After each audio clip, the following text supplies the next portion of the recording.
வறுமையால் காட்டில் விடப்பட்ட 7 சிறுவர்கள் ஒரு கொடிய அரக்கனிடமிருந்து எப்படி தப்பினார்கள்? புத்திசாலி குள்ளன் தனது அண்ணன்களை எப்படி காப்பாற்றினான்? விறுவிறுப்பான இந்த தமிழ் நீதிக் கதையை முழுமையாக பாருங்கள். குட்டீஸ், உங்களுக்கு யூஸ் ஆகிற 5 டிப்ஸ் கடைசியில சொல்லிருக்கேன். ஸ்கிப் பண்ணாம பாருங்க. ஏழை விறகு வெட்டி ஒருவன் தன் மனைவியுடன் வாழ்ந்து வந்தான். அவனுக்கு 7 மகன்கள் இருந்தனர். அவன் எவ்வளவோ கடுமையாக உழைத்தும் அவர்கள் பல நாட்கள் பட்டினி கிடந்தார்கள். ஒரு நாள் இரவு அவனுடைய மகன்கள் தூங்கிக் கொண்டிருந்தனர். மனைவி அவனிடம், நாம் எவ்வளவு காலம் துன்பப்படுவது? வயிறார உண்டு எத்தனை நாட்களாகிறது? நம் மகன்களை காட்டில் விட்டுவிட்டு வந்து விடுங்கள் என்றாள். அவர்களைக் கண்டு யாராவது கூட்டிச் செல்லட்டும். அவர்களை வளர்த்து அவர்களுக்கு வயிறார சாப்பாடு போடட்டும். இங்கு நம்முடன் இருந்து பட்டினியாக இருப்பதற்கு வேறு எங்கேயாவது இருந்து நலமாக வாழட்டும் என்றாள் மனைவி. செய்கிறேன். இருப்பதைக் கொண்டு நாம் வறுமையில் வாழலாம். சமைத்து வை குழந்தைகள் என்றான் வேண்டாம் அவன். என்றாள். கடைசி மகனான குள்ளன் அவர்கள் பேசுவதை கேட்டுக்கொண்டிருந்தான். விடியற்காலையில் எல்லோருக்கும் முன் எழுந்தான் அவன். ஆற்றங்கரைக்குச் சென்று அங்கிருந்த சிறு சிறு கூழாங்கற்களை எடுத்தான். சட்டைப்பை நிறைய அவற்றை போட்டுக்கொண்டான். வீடு திரும்பினான் அவன். தாயும் தந்தையும் அண்ணன்களும் அவனுக்காக காத்திருந்தனர். ஏன் இவ்வளவு நேரம்? அம்மாவிடம் உன் பங்கு அடையை வாங்கிக்கொள், காட்டில் சாப்பிடலாம். இன்று நாம் எல்லோரும் விறகு வெட்டச் செல்கிறோம் என்றான் விறகு வெட்டி. எல்லோரும் மகிழ்ச்சியுடன் புறப்பட்டார்கள். கடைசியாகச் சென்றான் குள்ளன். தன் பையிலிருந்த கூழாங்கல்லை வழியெங்கும் போட்டுக்கொண்டே வந்தான். நீண்ட தூரம் நடந்து காட்டின் நடுப்பகுதிக்கு வந்தார்கள். இனி என்ன முயன்றாலும் தன் மகன்களால் வீட்டை அடைய முடியாது. அவர்களை ஏமாற்றிவிட்டு புறப்பட வேண்டும் என்று நினைத்தான் அவன். நீங்கள் விளையாடிக் கொண்டிருங்கள். நான் சிறிது தூரம் சென்று நல்ல மரமாக பார்த்து வெட்டுகிறேன்.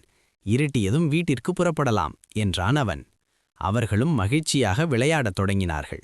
அருகிலிருந்த மரத்தில் ஒரு கட்டையை தொங்கவிட்டான் அவன். காற்று அடிக்கும்போதெல்லாம் மரத்தில் அது மோதியது. விறகு வெட்டுவது போல ஓசை கேட்டது. மகன்களுக்குத் தெரியாமல் வீடு வந்து சேர்ந்தான் அவன். மகன்களை காட்டில் விட்டுவிட்டோமே என்று வருத்தம் கொண்டான். என்ன நண்பர்களே, பிறகு என்ன நடந்திருக்கும்? வாருங்கள் பார்க்கலாம். அவர்கள் நீண்ட நேரம் விளையாடிக் கொண்டிருந்தார்கள். இருட்டத் தொடங்கியது.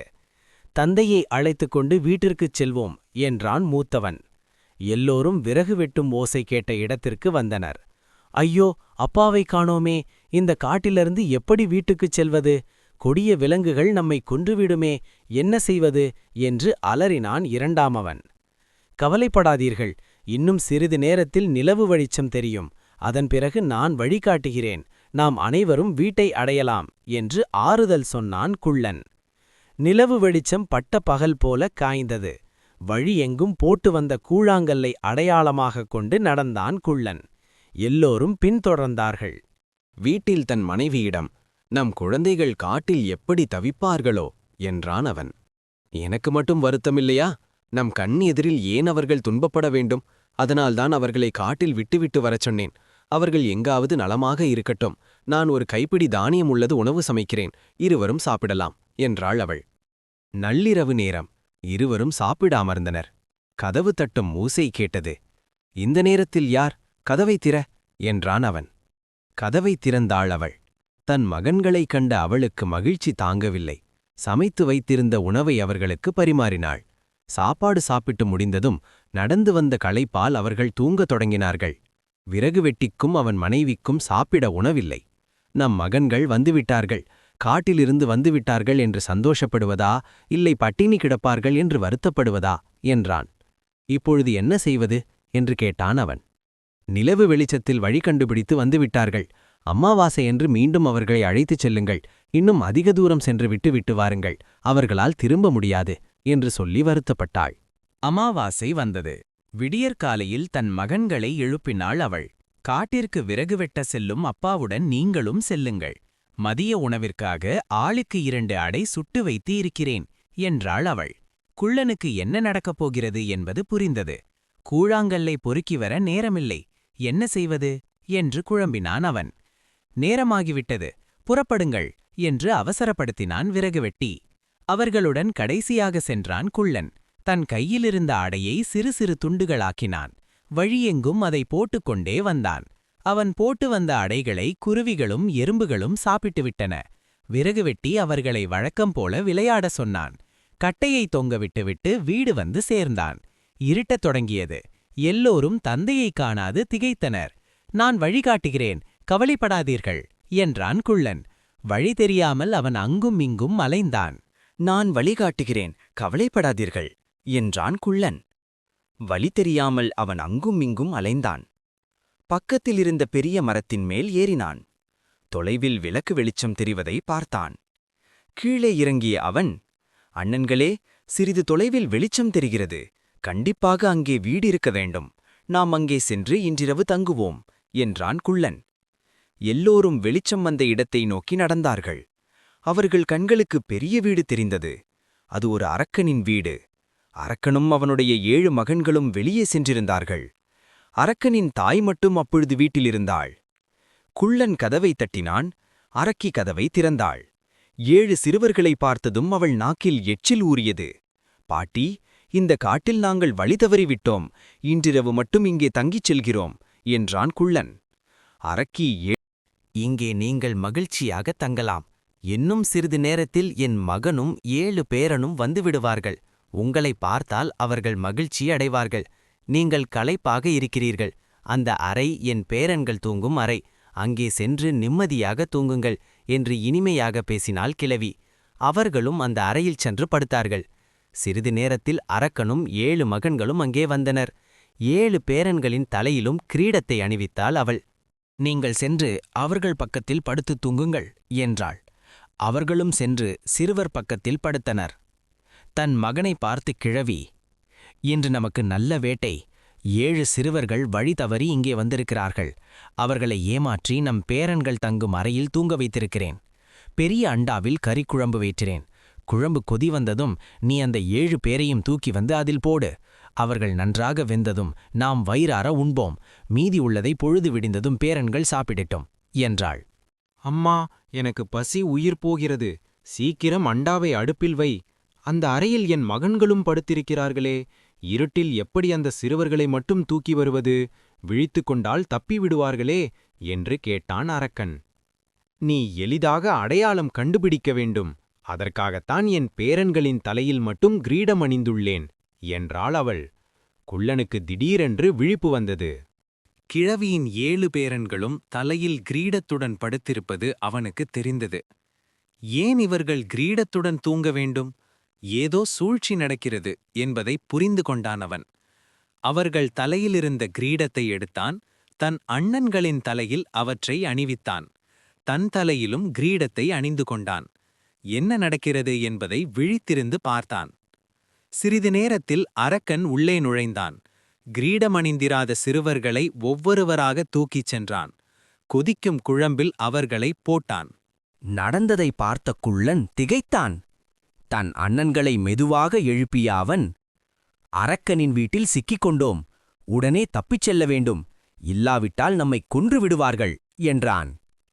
இதைக் கேட்டு எல்லோரும் பயந்தனர். அங்கிருந்து ஓட்டம் பிடித்தனர். சமைத்ததை அரக்கனும் கிழவிலும் சாப்பிட்டார்கள். பிறகு இருவரும் குரட்டை விட்டு தூங்கத் தொடங்கினார்கள். எழுப்பினாள் கிழவி. என் பேரன்களே அழைத்து வா, அவர்களும் மகிழ்ச்சியாக சாப்பிடட்டும் என்றாள். அறைத்துள் நுழைந்த அவன், அம்மா, இங்கு யாருமே இல்லையே என்று அலறினான். அங்கு வந்த அவளுக்கு உண்மை புரிந்தது. ஐயோ, அந்த சிறுவர்கள் நம்மை ஏமாற்றிவிட்டார்கள். நம்மாள் மாரியத்தை நினைத்து ஐயோ என்று வாயிலும் வயிற்றிலும் அடித்துக்கொண்டு அழுதாள்.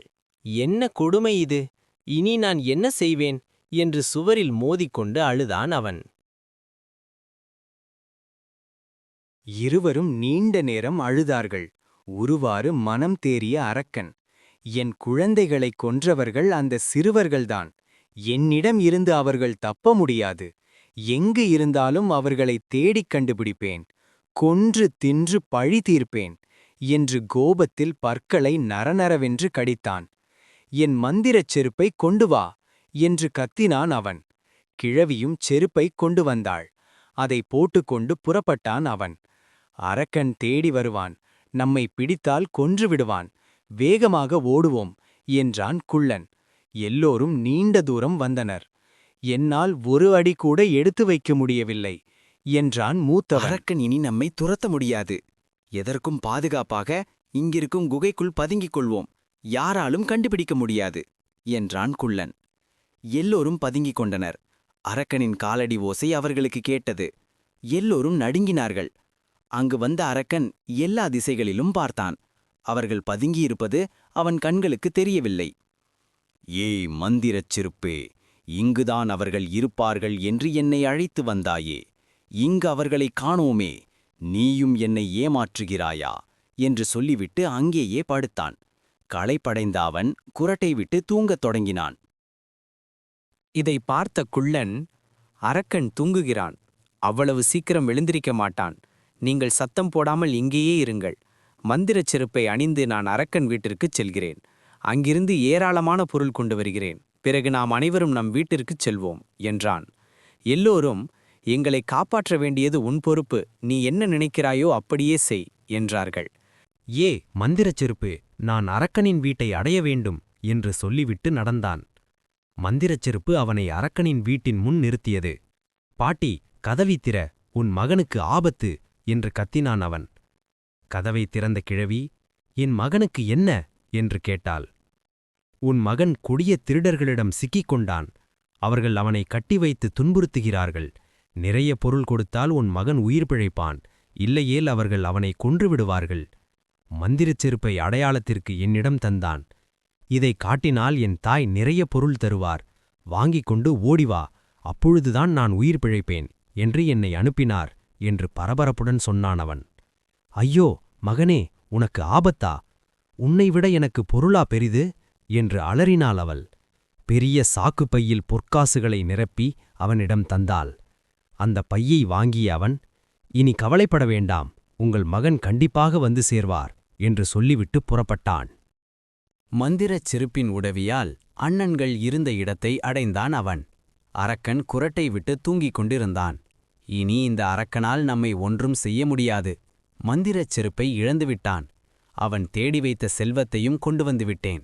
எல்லோரும் என்னை இறுகப் பிடித்துக் கொள்ளுங்கள் என்றான் குள்ளன். அண்ணன்கள் எல்லோரும் குள்ளனை நன்றாக பிடித்து கொண்டார்கள். மந்திரச் செருப்பே, நாங்கள் எங்கள் வீட்டை அடைய வேண்டும் என்றான் அவன். சிறிது நேரத்தில் எல்லோரும் வீட்டை அடைந்தார்கள். அவர்கள் தந்தையும் தாயும், மகன்களே, காட்டில் என்ன பாடுபடுகிறீர்களோ, வறுமையினால்தான் இந்த கொடுமையை செய்துவிட்டோம் என்று அழுது புலம்பிக் கொண்டிருந்தார்கள். கதவு தட்டும் ஓசை கேட்டு அவர்கள் கதவை திறந்தார்கள்.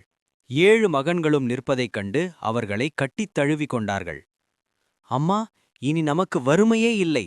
பல தலைமுறைக்கு தேவையான பொற்காசுகளுடன் வந்திருக்கிறோம் என்றான் குள்ளன்.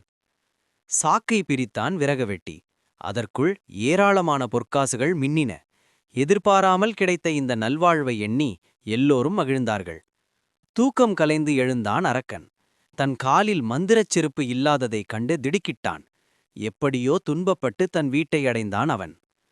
வாசலிலேயே காத்திருந்த அவன் தாய், மகனே, உன்னை விட்டுவிட்டார்களா?